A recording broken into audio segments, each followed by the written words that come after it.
Yes, good evening everyone. फटाफट से start करते हैं और इस लेक्चर में हम लोग देखने जा रहे हैं फाइनेंशियल मैनेजमेंट के एमसीक्यूज।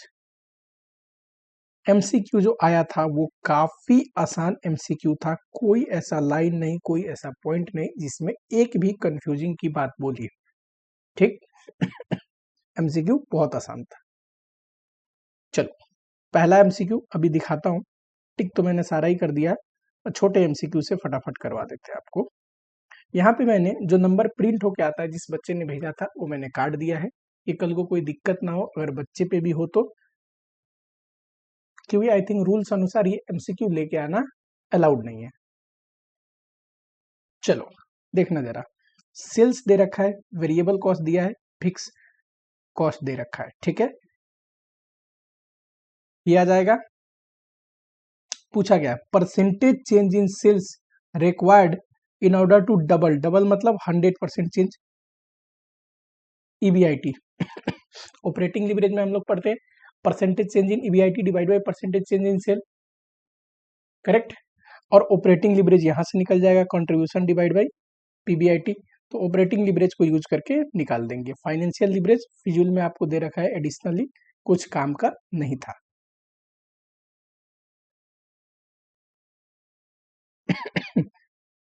ये बढ़िया क्वेश्चन है। आपको निकालना क्या है, कॉस्ट ऑफ इक्विटी। ठीक, कॉस्ट ऑफ इक्विटी निकालने के लिए अगर कांस्टेंट ग्रोथ रेट हो तो कैसा फॉर्मूला लगाते हैं, D1 divide by P0 plus G into 100, correct. यहाँ पे देखो P0 दिया तो है पर इसमें डिविडेंड ऑलरेडी इंक्लूड है जो आगे पे होने वाला है, जो कि है 6 रुपीज। हम लेते हैं एक्स डिविडेंड प्राइस, तो घटा दोगे तो 69। एक्सपेक्टेड डिविडेंड नेक्स्ट ईयर के दे रखा था क्वेश्चन में, एंड ग्रोथ बताओ 2 साल का डिविडेंड हो। ग्रोथ रेट निकालने के बहुत सारे तरीके हैं, ठीक। ये कौन सा तरीका था, इसमें 2 साल का डिविडेंड था, इस बार 6 हो रहा है, अगले बार 7.59। तो देख लेंगे कितने से ग्रो हो रहा है, जो कि 26.5% से ग्रो हो रहा है, ये मैंने डाल दिया।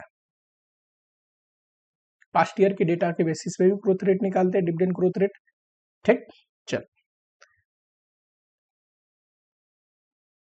डू पॉइंट मॉडल से अगर आपको पता हो तो रिटर्न ऑन इक्विटी कैसे निकलता है, net profit margin into asset turnover ratio into equity multiplier, correct. ये मैंने लिख दिया, सारा चीज दे रखा था, ये दे रखा है, ये दे रखा है, वैल्यू दे रखा है, डाल दोगे 30% आएगा। तो ये तो बहुत आसान था। डू पॉइंट एनालिसिस में, डू पॉइंट मॉडल में return on capital employed and return on equity दो चीज हम पढ़ते हैं, और रिटर्न ऑन इक्विटी में यही पढ़ते हैं। पुराने सिलेबस में भी एक बार ये पूछ चुका था, ठीक है। ऐसे टाइप का ही क्वेश्चन था, बड़ा सिंपल, 4 मार्क्स में पूछा था। आई थिंक 2017 के पेपर में पूछा था, एग्जैक्टली मुझे याद नहीं। उस पेपर में देखोगे तो आपको ऐसे क्वेश्चन दिख जाएंगे। चलो कैपिटल बजटिंग वेरी इजी। पुराना एसेट है उसको रिप्लेस करना है एक नए एसेट से। नए एसेट का इंक्रीमेंटल सारा डेटा दिया है, रेवेन्यू एंड कॉस्ट, तो उससे जो कैश फ्लो निकलेगा वो इंक्रीमेंटल ही निकलेगा, करेक्ट। डेटा में ये जो कहानी है कि पुरानी वाली मेथड से हम बनाते हैं तो वेस्टेज होता है, ब्रेकरेज होता है, नया ऑटोमेटिक लेंगे तो सेविंग हो जाएगी, इतना बस आपको जरूरत का था। नया मशीन का ये रहा, हर एक साल का 5 साल लाइफ है, 500 साल का unit. Sale price, variable cost, additional fix cost. Fix cost में ही डिप्रिसिएशन होता है, पर क्लियरली बोला है कि इस पे डेप्सन इंक्लूड नहीं है, तो डेप्सन अलग से निकालेंगे। नया मशीन का कॉस्ट ये रहा, 5 साल बाद का सेल्वेज वैल्यू ये रहा, और डिवाइड कर दोगे लाइफ से तो स्ट्रेट लाइन मेथड से डेप्सन आ जाएगा 90,000। डेप्सन बोल रहा है कि ऊपर के कॉस्ट में इंक्लूड नहीं है, तो ये क्या है, अदर ऑपरेटिंग फिक्स कॉस्ट है, अदर देन डिप्रिसिएशन। अच्छा मशीन अब चेंज कर रहे हैं, ध्यान देना। तो पुरानी मशीन जो उसमें रिजेक्शन होती थी, ब्रेक हो जाता था, बोतल वगैरह वेस्टेज होती थी, वो बच जाएगा, उसकी वजह से सेविंग होगी। ठीक, ये सेविंग को लेना है, ध्यान देने वाली बात है। बिफोर टैक्स है तो टैक्सेशन से पहले लेना है, आफ्टर टैक्स होता है तो पैट निकालने के बाद ऐड करते। ठीक, तो इसको ऐड तो करेंगे क्योंकि सेविंग है, पर टैक्स डिडक्ट करने से पहले ही ऐड करना है, इतना बस आपको पता करना था। पुरानी मशीन का WDB है 0, यानी कि डेप्सन अभी नील आता होगा, तो इंक्रीमेंटल डेप्सन क्या होगा, नया का माइनस ओल्ड, ओल्ड में तो 0 है, तो जो 90,000 नए मशीन का डेप्सन है वही होगा। If sold would fetch an amount of 10,000, ये आज की बात कर रहा है, टुडे, आज की डेट में बेचे तो 10,000 आएगा। इनिशियल इन्वेस्टमेंट निकालते टाइम 5 लाख माइनस 10,000। हाँ, ये होता है कि इस 10,000 प्रॉफिट पे कैपिटल गेन लगता, लेकिन बोल दिया कैपिटल गेन को क्या करो, इग्नोर। ये रहा डिस्काउंटिंग फैक्टर, करेक्ट। तो आराम से आप बना सकते हैं, देखिए यहाँ पे मैंने रफली कर दिया फटाफट। Initial investment cost of new machine, old machine का सेल्वेज वैल्यू ये रहा। डेप्सन नया मशीन पे ये, ओल्ड मशीन पे नील, तो इंक्रीमेंटल डेप्सन कितना होगा, 90,000। ये रहा कंट्रीब्यूशन पर unit sale price less variable cost, total contribution, fix cost डेप्सन घटाओगे, और जो सेविंग हो रही है नया मशीन लेने की वजह से, जो पुराने से वेस्टेज वगैरह होता था अब नहीं होगा, वो जोड़ोगे।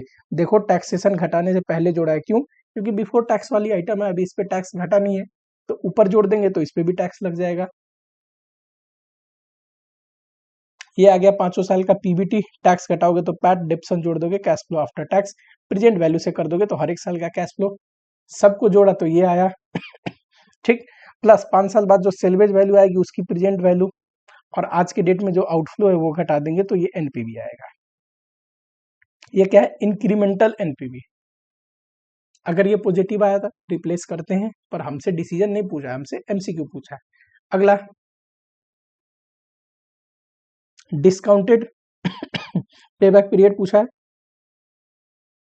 पेबैक पीरियड क्या होता है कि कितने साल में हमारी इन्वेस्टमेंट रिकवर हो जाएगी। डिस्काउंटेड पेबैक निकालने के लिए टाइम वैल्यू फैक्टर को कंसीडर करके निकालते हैं, यानी कि discounted cash flow. Cumulative cash flow देखो, एक पहले साल का ये, दूसरे साल का, दोनों जोड़ दो तो इतना आएगा, तीसरे साल का ये। हमारा इनिशियल इन्वेस्टमेंट 490 है ना, दूसरे और तीसरे साल के बीच में रिकवर हो रहा है, 2 साल में तो नहीं हो रहा, पर तीसरे साल के कहीं बीच में आएगा, है ना। फॉर्मूला लगा देंगे, lower range plus deficiency divide by cash flow after tax, किसका, अपर रेंज का, ये रहा थर्ड ईयर का, और ये डिस्काउंटेड पेबैक पीरियड। चलो अब जब सब चीज निकाल लिया तो ये होना चाहिए आपका प्रॉफिट बिफोर टैक्स पूछा है second, third and fourth year का, ये रहा। कैश फ्लो आफ्टर टैक्स पूछा है ईयर 1, 2, 3 का, ये रहा 160, 191, 335। फिर डिस्काउंटेड कैश फ्लो पूछा है 1, 2 एंड 3 का, ये आएगा।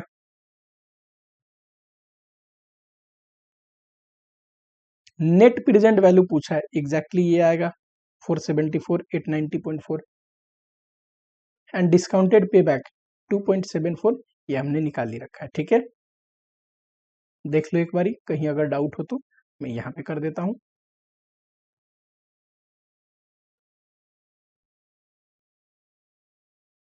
ठीक, कोई दिक्कत, तो बड़ी सिंपल था एमसीक्यू, इसमें कुछ नहीं था। एसएम का एमसीक्यू मैं नहीं करा था, फाइनेंशियल मैनेजमेंट का एमसीक्यू तो बेहद ही आसान था, आराम से बनने वाला था।